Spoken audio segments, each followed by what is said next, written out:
Hey athletes, are you ready to boost your performance with one simple change?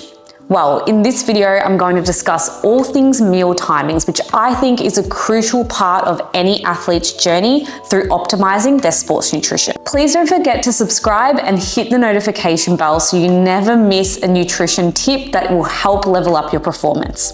All right, let's dive in. So let me set the scene. You're training really hard, or you're in a game and you're halfway through and then it just really hits you. Your legs are heavy, you're feeling drained, you can't catch a break, and you're like, why do I feel like this? I'm eating well, I shouldn't be feeling this fatigue. If this sounds familiar, it could be because your meal timings are not perfected to the times that you're training. Think of your body like a race car. You wouldn't hit the racetrack on a tank with no fuel and expect to go really fast and win the race. It's exactly the same thing with your body and eating. If you're not eating at the right times and giving your body the fuel that it needs to perform at its optimum, then it's just not going to happen. You're not going to feel your best when you're training and you're not going to win the race. All right, so let's talk solutions. How can you fix this and what do you need to change? The easiest way to nail this is to prioritize your pre-training nutrition times. So here's the science. Your muscle stores energy through the form of glycogen. The way that our body gets glycogen is by eating carbohydrates. But the problem is your body takes some time to actually digest, absorb, and store these carbs. So we need to make sure that we're eating at the correct time so your body has absorbed and digested these carbs. So here's what you need to do. Step 1. Focus on eating a balanced meal around 3 to 4 hours before training.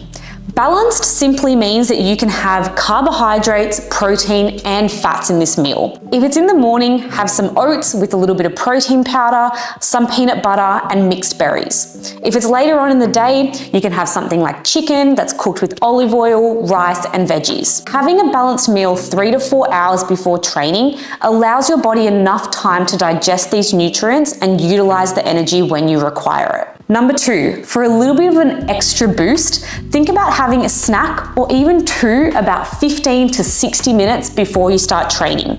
Now, because this window is coming closer to your training session, you want to prioritize easily digestible carbohydrates. The reason for this is simply in the name. Easily digestible means it's not going to be sitting in your stomach for too long, making you feel bloated or sluggish or feeling really full during your training. It's going to be absorbed efficiently and used as energy straight away. A really great example of this is a really ripe banana that naturally has higher sugar content. Another option could be dates, 100% fruit juice, or fruit puree that you can buy in little sachets from the supermarket. And number 3, stay hydrated. Your muscles can still experience fatigue even if your meal timings are nailed and you're eating enough. So make sure you're sipping on water and electrolyte-rich fluids before and during your session. So why do these 3 things work? Research shows that optimizing carbohydrate intake and meal timings before your training session helps to enhance athletic performance. It does this by making sure you absorb your nutrients at the right time and you have that energy available to use it when you need it. Now, I know some of you might be thinking, this seems so simple, like why doesn't everyone do this? Well, it comes down to a couple of mistakes that a lot of athletes make when trying to nail their meal time. So let me go through them with you so you can avoid them. Mistake number 1, always skipping your pre-training snack because you're just not hungry. The hunger is not the main point here, guys. We need to make sure that we're fueling for performance. If you don't have readily available carbohydrates in your bloodstream, you're not going to have that instant boost of energy that you're looking for to perform your best.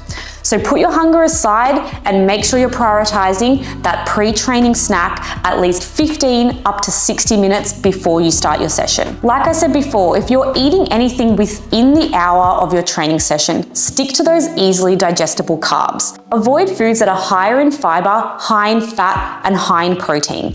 These foods take longer to digest and will sit in your stomach for a longer period of time. And mistake number 3, stop overthinking it. Your pre-training snack does not have to be crazy fancy. Something simple like a banana, some dates, something that you can just quickly grab and go means that you will have a successful training session and you get your pre-training snack in. And here's a little bit of a bonus tip.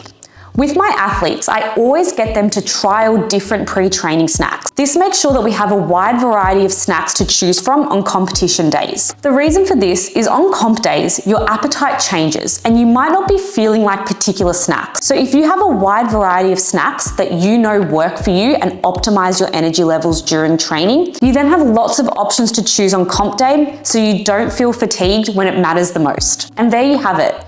Meal timings are everything to nailing your nutrition and performance. So if you're feeling sluggish and fatigued during training and you know this is an area that you can improve, start actioning these tips and leave a comment below and let me know how you go.